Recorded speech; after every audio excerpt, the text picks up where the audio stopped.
គុណអ្នកដឹកនាំធំធេងពេកក្រៃរក្សាការពារទឹកដីអធិបតេយ្យរដ្ឋថាទោះបីនឿយហត់អត់ធ្មត់មិនស្ដីវាចាដើម្បីប្រជាខេមរា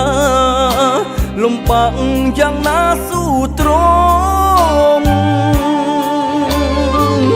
រួមសុខរួមទុក្ខទោះក្តៅរងាបដិញ្ញាតស៊ូពុះពៀអភិវឌ្ឍកសាងសង្គម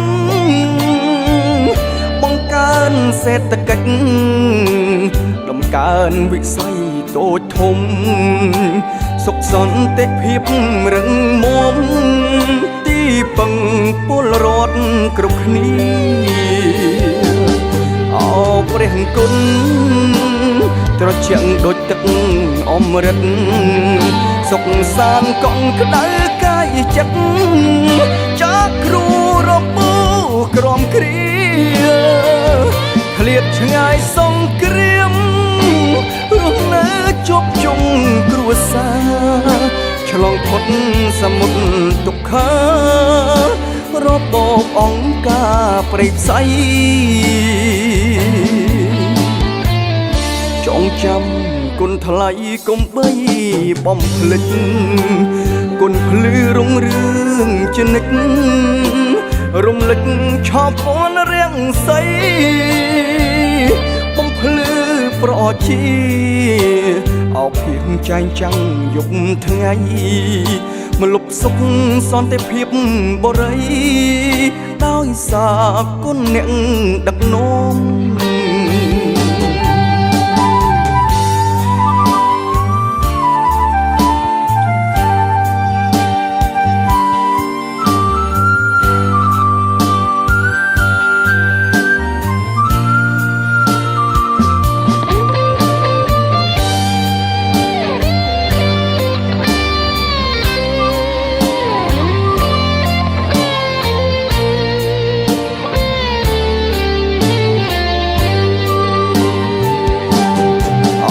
ព្រះគុណត្រជាក់ដូចទឹកអមរិតសុខសាន្តកង់ក្តៅកាយចិត្តចាក់គ្រូរបូក្រំគ្រាឃ្លាតឆ្ងាយសង្គ្រាមរស់នៅជាប់ជុំគ្រួសារឆ្លងផុតសមុទ្រទុក្ខារបបអង្គការព្រៃផ្សៃចងចាំគុណថ្លៃកុំបីបំភ្លេចគុណភ្លឺរុងរឿងជានិច្ចរំលឹកឆោពណ៌រាំងសីបំភ្លឺប្រជាអោភៀងចែងចាំងយប់ថ្ងៃមលុបសុខសន្តិភាពបរិយដោយសារគុណអ្នក